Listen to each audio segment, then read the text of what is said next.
Friends, நிறைய பேர் back பெயின்னால வருவாங்க. அவங்க எல்லாரும் என்ன நினைச்சிட்டு இருப்பாங்கன்னா, ஜவ்வு விலகி போயிட்டு இருக்கு, அதனாலதான் எனக்கு சிவியரா பேக் பெயின் இருக்கு அப்படின்னு நினைச்சிட்டு இருப்பாங்க.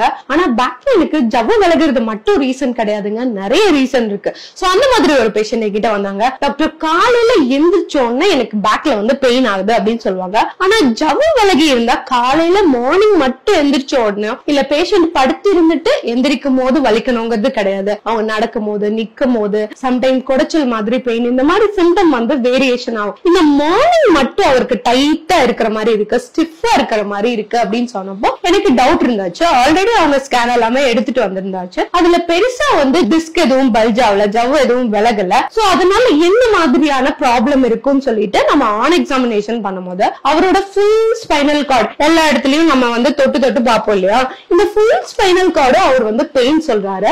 அந்த கீழே பகுதியும் இந்த மேல் பகுதியும் ரொம்ப அதிகமா பெயின் இருக்கு. ஆனா இந்த இடத்துலயும் அவர் பெயின் சொல்றாரு. காலையில எந்திரிக்கும் போது அவரோட பெயின் வந்து ரொம்ப அதிகமா இருக்குன்னு சொன்னாரு. சோ நாம என்ன பண்ணோம்னா அவருடைய பிளட் டெஸ்ட் எல்லாமே எடுத்து பார்த்தோம். சோ அவருக்கு வந்து நம்ம வந்து ஃபுல் ஸ்பைன் பெயின் இருந்ததுனால பிளட் ரிலேட்டடா ஏதாவது ப்ராப்ளம் இருக்கா அப்படின்னு சொல்லிட்டு நம்ம செக் பண்ணோம். ஏதாவது பாடியில இன்ஃபிளமேஷன் இருக்கா அப்படிங்கறது செக் பண்ணோம். சோ அப்படி செக் பண்ணும்போது அவரோட ரத்த வெள்ளை அணுக்கள் வந்து அதிகமா இருந்தது. சோ ரத்த வெள்ளை அணுக்கள் எப்ப அதிகமாகும்னா எதையாவது எதிர்த்து அந்த வெள்ளை அணுக்கள் வந்து சண்டை போடும் போது அதிக எண்ணிக்கை ஆயிடும். சோ அது எதை எதிர்த்து சண்டை போடுறதுனால அது அதிகமாகுதுன்னு சொல்லிட்டு நம்ம வைரஸ் எல்லாம் செக் பண்ணி பார்க்கலாம் அப்படின்னு சொல்லிட்டு செக் பண்ணி பார்த்தோம். சோ அப்படி நம்ம செக் பண்ணி பார்க்கும்போது அந்த CMVங்கிற சொல்லிட்டு ஒரு வைரஸ் வந்து பாசிட்டிவா இருந்தது. இப்ப பாத்தீங்கன்னா அது வந்து 0.5 இருக்கணும். ஆனா அவருக்கு வந்து 200க்கு மேல வந்து இருந்ததுனால அதனுடைய தாக்கமும் அவருடைய சிம்டம்ல சேர்ந்து இருந்தது. சோ நமக்கு வந்து போன்ல ஏதாவது வந்து அடிபட்டு இருக்கா அப்படிங்கறதையும் நம்ம கன்ஃபர்மேஷன் பண்ணிக்கணும் அப்படின்றதுக்காக ஆல்ரெடி MRIல வந்து பெருசா எலும்பு பத்தி எதுவுமே மென்ஷன் பண்ணல. ஆனா டவுட் இருந்தது, அவங்களோட போன் ஏதோ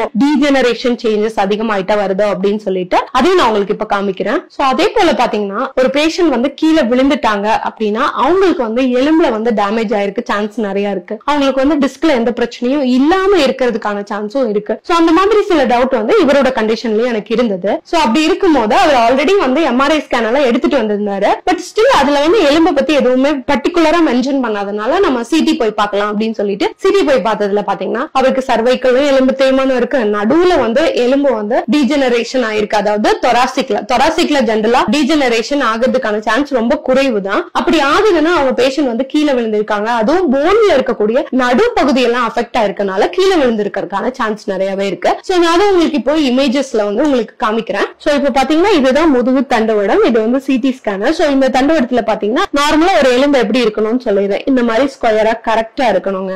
சோ ஆனா இந்த கழுத்துல பாத்தீங்கன்னா இந்த எலும்பு வந்து லைட்டா தேஞ்சு ஒரு ஷார்ப் எட்ஜஸ் மாதிரி இங்க வர ஆரம்பிச்சிருக்கு. அதே போல இவரோட கர்வேச்சர் வந்து இப்படி இருக்கணும். பட் ஆனா இது இப்படி வளைஞ்சிருக்கு. சோ அதனால அவர் வந்து குனிஞ்சு அதிகமா வேலை செய்யறதுனால இல்ல வந்து பில்லோட பொசிஷன் தப்பா வைக்கிறதுனால கூட இந்த கர்வேச்சர் வந்து சேஞ்ச் ஆயிருந்திருக்கலாம்.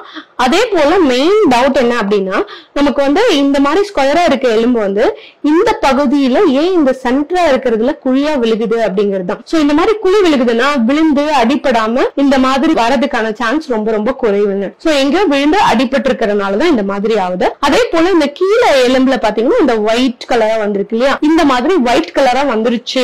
எந்த இடத்துலயும் இந்த மாதிரி ஒயிட் கலரா இருக்கு அப்படின்னா அந்த இடத்துல வந்து எலும்பினோட தேய்மானம் அதிகமா இருக்கு, டீஜெனரேஷன் சேஞ்சஸ் வந்து அதிகமா இருக்கு, இல்ல ஆஸ்டியோஃபைட்ஸ் காம்ப்ளெக்ஸ் வந்து அதிகமா இருக்கு அப்படின்னு சொல்லலாம். இது ஏன் வந்து நான் இவ்வளவு டீட்டெயிலா எக்ஸ்பிளைன் பண்றேன் பிளட் டெஸ்ட் ஸ்கேன் எல்லாம் வச்சு அப்படின்னு பாத்தீங்கன்னா சில பேஷண்ட் வருவாங்க, அவங்களுக்கு டிஸ்க்ல பிரச்சனை இருக்காது, பட் வேற ஏதாவது பிரச்சனை இருக்கான்னு நம்ம செக் பண்ணும்போது சில பேஷண்ட் பினான்சியலி வந்து அவங்க செக் பண்றதுக்கு வந்து பைசா இல்ல, அதனால வந்து செக் பண்ண முடியல அப்படின்னு சொல்லுவாங்க. இருந்தாலும் நம்ம மேக்ஸிமம் ஆன் எக்ஸாமினேஷன்ல சொல்லிடுவோம். பட் ஸ்டில் பண்ண முடியல அப்படின்ற சிச்சுவேஷன்ல நமக்கு இதெல்லாம் மிஸ் டயக்னோசிஸ் ஆகிறதுக்கான சான்ஸ் கூட நிறையவே இருக்கு. நம்ம எப்ப வந்து ஒரு விஷயத்தை கரெக்டா டயக்னோஸ் பண்றோமோ அப்ப வந்து ட்ரீட்மெண்டோட புரோட்டோகால் வந்து ரொம்ப ஈஸி ஆயிடும். ஒரு ட்ரீட்மெண்ட் இது பண்ணா சரியாயிடுமா இல்லையா அப்படிங்கறத நம்மளால கிளியரா சொல்லிட முடியும். சோ அதனால டயக்னோசிஸ் வந்து ரொம்ப ரொம்ப கரெக்டா இருக்கிறது ஒரு மருத்துவர் ப்ரொஃபஷன்ல வந்து ரொம்ப ரொம்ப முக்கியமான ஒரு விஷயங்க. அதே போல பாத்தீங்கன்னா அந்த டயக்னோசிஸ் கரெக்டா இருந்துச்சுன்னா ட்ரீட்மெண்டோட புரோட்டோகால் எவ்வளவு நாள்ல சரியாகும், இது சரியாகுமா